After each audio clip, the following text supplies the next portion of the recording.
안녕하십니까. 박광훈TV 시청자 여러분, 박광훈의 3분 팩트체크입니다. 오늘은 보내주신 사연에 대해서 팩트체크 형식으로 답변 드리는 시간을 갖겠습니다.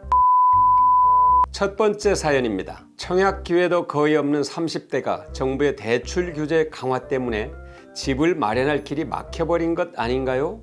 라는 내용의 질문입니다. 주택시장 안정화 대책의 하나인 대출 규제는 시세 15억 원을 넘는 초고가 주택이 대상입니다. 15억 원이 안 되는 주택에 대해서는 여전히 대출이 가능합니다. 우리나라 30대가 대출 규제로 집을 마련하지 못하게 되었다는 주장은 과도한 측면이 있습니다. 2018년 주거실태조사 결과를 보면 30대 자가 가구의 평균 주택 가격은 전국 평균 2.8억 원, 그러니까 2억 8천만 원이죠. 수도권은 3억 6천만 원, 서울은 5억 2천만 원으로 나타났습니다.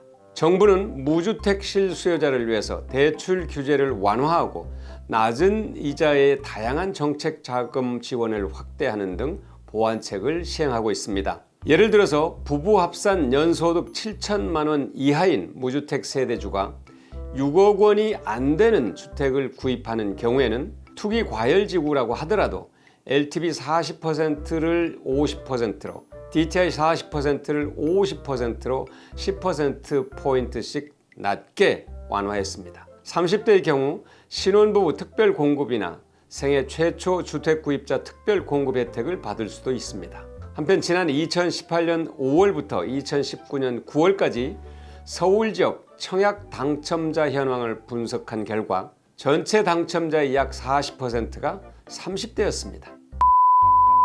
두 번째 사연입니다. 부족한 세수를 메꾸고 복지 재원을 마련하기 위해서 종부세를 계속 강화하는 것은 아닌가요? 라는 내용의 질문입니다. 질문하신 내용은 사실이 아닙니다. 극소수 다주택자들의 투기 때문에 집 없는 실수요자들이 집을 갖지 못하는 일이 더 이상 생겨서는 안 됩니다. 과세 사각지대를 악용해서 투기로 불로소득을 올리는 행태를 중단시켜야 부동산 가격이 안정화될 수 있습니다. 그래서 종부세는 부동산 가격을 정상화하고 공평 과세를 실현하기 위한 것이 1차 목표입니다. 종부세 대상자는 우리 국민의 2.5% 정도 됩니다. 국민 97.5%는 종부세 납부 대상이 아닙니다. 중산층을 어떻게 정의할지는 다양한 의견이 존재합니다. 그러나 최상위 2.5%에 속하는 사람을 중산층으로 분류하는 나라는 없을 것입니다.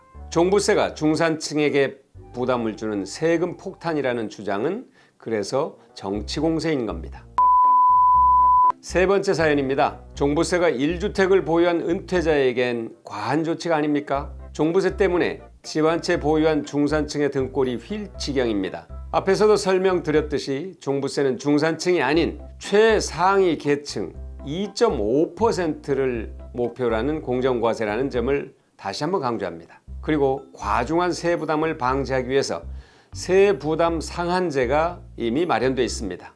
1주택자가 내는 종부세와 재산세의 합인 보유세 상한세는 전년 대비 50%를 낮췄고 재산세는 상한을 30%로 정하고 있습니다. 소득이 감소한 은퇴자의 경우 부담을 느낄 수 있다는 점을 잘 알고 있습니다. 이 때문에 1세대 1주택 보유 고령자에 대해서는 세금 감면을 확대하고 있습니다. 종부세 세액 공제율은 기존의 최대 70%에서 최대 80%로 확대됐습니다. 무엇보다도 집값이 오르면 보유세가 오르는 것은 당연한 이치입니다. 주택 보유 부담의 형평성을 고려한 조치라는 점을 널리 이해해 주시길 부탁드립니다.